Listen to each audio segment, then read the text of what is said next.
আমার ছেলেটার জন্য আমি কেন ভাইকে বলতে পারলাম না যে 3 মাস মানে ওকে একটু দেখেন। তখন আমার মনে হচ্ছিল যে আব্বা প্রচণ্ড ভালোবাসা নিয়েও তিনি আল্লাহর উপরে এত বিশ্বাস রাখলেন, তিনি তার কোনো পছন্দের মানুষকে বলে যায় না যে ওদেরকে দেখেন। তা আজকে ভাই আমার একটা মানে খুব মন ভালোর মধ্যে মন খারাপ লাগে কখন জানেন, যখন দেখি এই ইনসাফের সংগ্রামে তুমুল স্লোগান দিচ্ছি, মানুষ আমাদেরকে আদর করে এক কাপ চা নিয়ে আসতেছে বা একটা রুটি খাওয়াতে যাচ্ছে, মাথায় আদর করে দিচ্ছে। আমার দূর থেকে মনে হয় যে আব্বা অনেক দূর থেকে দেখে হাসতেছে।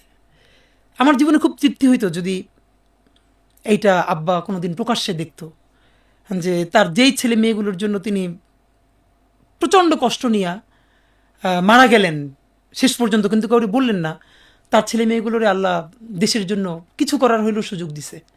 তা আমারও মনে হইলো যে আমি যদি কিছু হইলেও করতে পারি সততার সাথে, আল্লাহ যদি আমার রহম করে, তাহলে আমার ছেলে, আমার পরিবার, আমার ভাই বোন, আমার ইনকিলাব মঞ্চের ভাই বোনগুলো, এগুলো আল্লাহই দেখবে যেভাবে আল্লাহ এখন আমাদেরকে দেখতেছে। সুতরাং কারো কাছে আর কোনো প্রত্যাশা নাই।